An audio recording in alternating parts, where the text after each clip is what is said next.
Starting tomorrow in Atlanta, Georgia, President Ruto's visit will commence there. He'll visit the Carter Presidential Library and Museum to emphasize the two countries' shared commitment to governance, democratic values, and anti-corruption efforts. His remarks there will underline the importance of democracies working collaboratively to tackle global challenges. The President will then visit Ebenezer Baptist Church to pay homage to the civil rights struggle and emphasize how religion can be a force for good. This visit will underscore the respect for historical struggles for equality and justice. The third area of engagement tomorrow, that is on Monday 20th, in Atlanta, Georgia, will focus on the US-Kenya Health Partnership at the Center for Disease Control, CDC headquarters. Among key announcements will include the new CDC-KEMRI partnership, and more details, of course, will be shared to that effect. The President and the First Lady will then be hosted by Kenya's strong diaspora in Atlanta, of course, with focus on the diaspora as a force multiplier in national transformation, as envisioned in the bottom-up economic transformation agenda.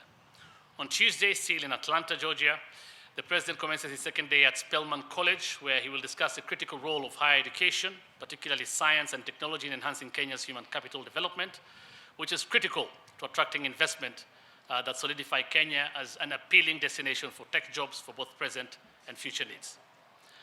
At Tyler Perry Studios, which he will also visit, President Ruto will explore opportunities within the creative economy, highlighting it as a potential job creator and an area of robust partnership between Kenya and the United States.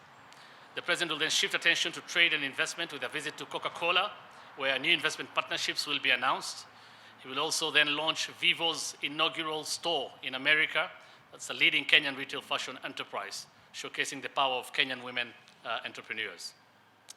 Mayor Andre Dickens of Atlanta and the Atlanta CEO's Council will then host the President, who will seek to position Kenya as an important regional manufacturing hub.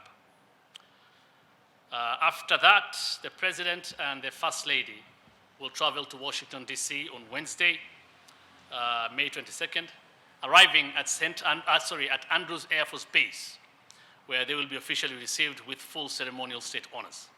The President will have extensive engagements at the Hill, where he'll meet a bipartisan congressional delegation under the chairmanship of the Speaker of the House, meet with the Black Congressional Caucus, and hold discussions with the bipartisan caucus of the Senate, led by Senator Schumer, who's the majority leader there, and Senator McConnell, minority leader.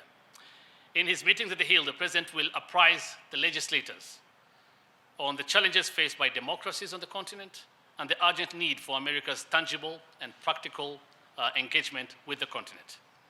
He will brief the legislators on the dual crisis of climate change and conflicts in the region, and Kenya's leadership in dealing with these challenges. In urging Congress to be cognizant of the need for African goods to continue accessing the US markets on preferential basis, the President will implore Congress to extend the Africa Growth and Opportunities Act, better known as AGOA.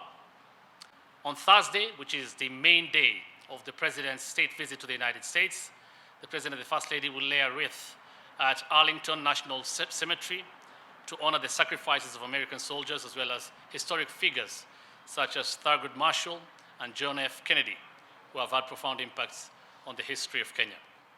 He will hold the main bilateral meetings with his host, President Biden, and delve deeper into Kenya-US economic, health, and security partnership, and discuss regional developments on the continent, highlighting the fragilities and opportunities on the continent. Multilateral issues will equally feature in the talks, including the Multilateral Development Bank's reforms and Security Council reform of the UN to enable the world cope with the evolving polycrisis of climate, debt, pandemics, and a multitude of security threats. The two leaders will then hold a joint press briefing at the White House after their bilateral talks.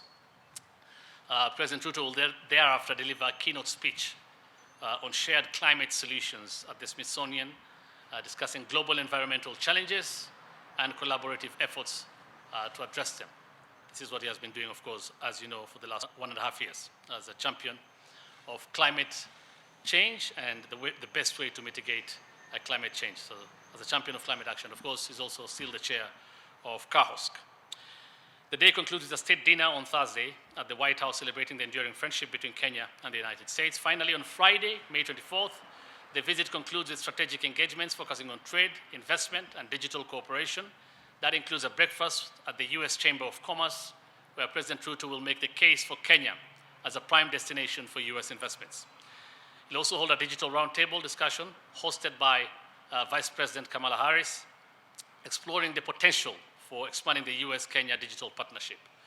He'll also pay a visit to the Pentagon, where the President will highlight Kenya-US defense partnership in the fight against terrorism, extremism, and other emerging areas, including cybersecurity. President Ruto departs the country this evening on a state visit to the United States of America, as I've said, starting tomorrow, May 20th to May 24th, 2024. This visit is a historic milestone as the first state visit by a Kenyan head of state in 2 decades, and the first by an African head of state since 2008. The visit demonstrates the robust partnership between Kenya and the United States and is a fitting tribute to 60 years of diplomatic ties that we are celebrating as Kenya and the United States. During this period, Kenya and the United States have enjoyed deepening and mutually beneficial cooperation at bilateral and multilateral levels, resulting in the elevation of the relationship in 2018 to a strategic partnership. The strategic partnership establishes a structure for continued interstate Kenya-US bilateral strategic dialogue anchored on 5 main themes, and I'll read them. 1, economic prosperity through trade and investment. 2, defense cooperation. 3, democracy, governance, and civilian security. 4, multilateral and regional issues. And 5, health cooperation.